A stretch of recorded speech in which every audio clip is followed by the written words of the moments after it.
Pred 70 rokmi presne bol prijatý tzv. Židovský kódex, alebo prijatý, schválený. Mohli by ste o tom porozprávať, čo to vlastne bolo za nariadenie? Židovský kódex bolo vlastne vládne nariadenie číslo 198 z roku 1941 a bol to ucelený systém protižidovských opatrení. Nebol to prvé protižidovské nariadenie. Také už máme z apríla 1939 a v priebehu tých 2 rokoch sa ich nazbieralo vyše 40. Ale židovský kódex systematizoval tieto protižidovské opatrenia. A on fakticky znamenalo toľko, že nadväzujúc na predchádzajúce nariadenia vlastne zbavoval občanov židovského pôvodu alebo židovskej viery. Tento samotný kódex už bol postavený na rasových základoch, teda tzv. Židovskej rasy, zbavoval ich mnohých občianskych práv. Najdôležitejšie v tejto veci bolo to, že boli postupne zbavení vlastníctva, zbavení možnosti sa zamestnať vo viacerých povolaniach, čiže stávala sa z nich akási bezprízorná masa.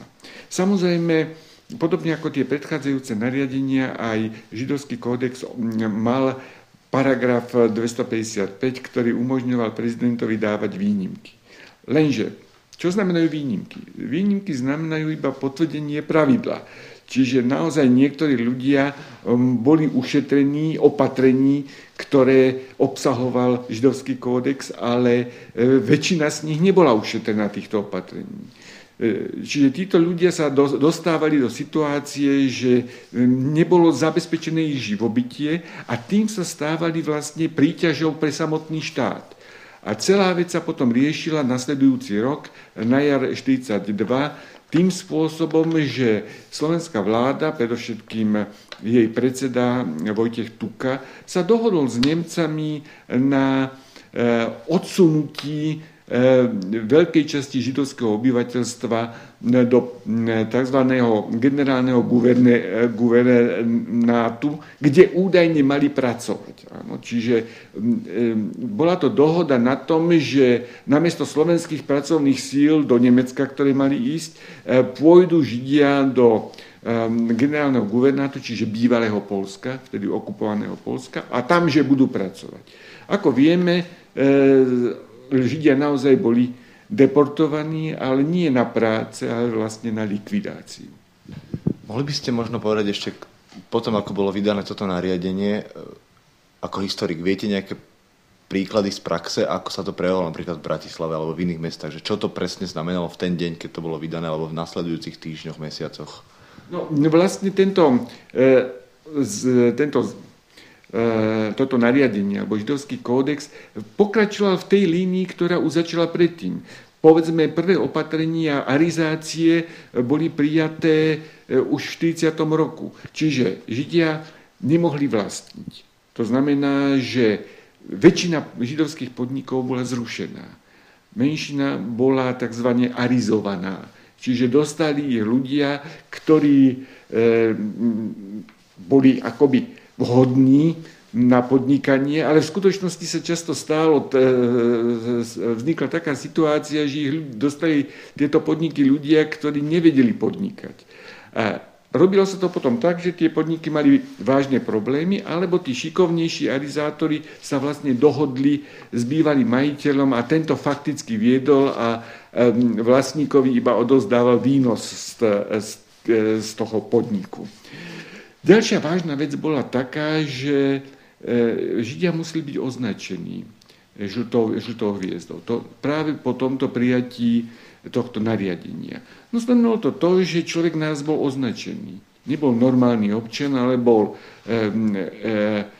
človekom s hviezdou a viedol život s hviezdou. S čím boli spojené rôzne ďalšie opatrenia. Dajme tomu, nemohli navštevovať isté podniky, nemohli sa zdržiavať na rôznych miestach, kde tzv. Árici sa zdržiavať mohli, nemohli sa zdržiavať povedzme na verejných priestranstvách po istom čase.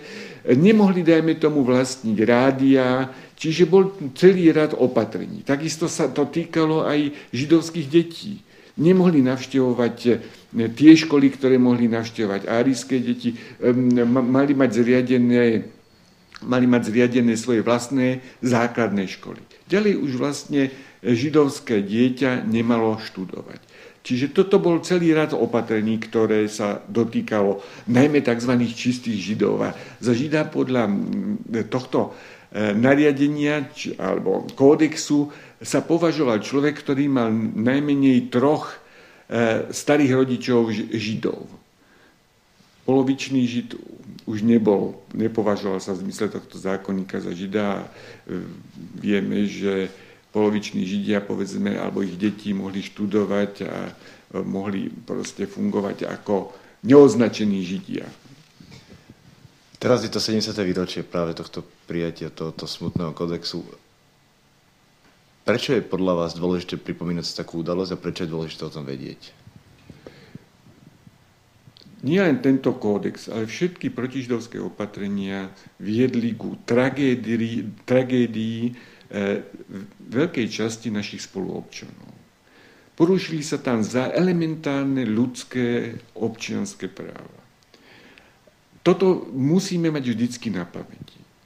Každá takáto pôvodne najskôr diskriminácia a potom, po ktorej nasledovalo úplná exterminácia týchto ľudí, musí byť nejakým spôsobom zakotvená v ľudskej pamäti ako permanentné varovanie.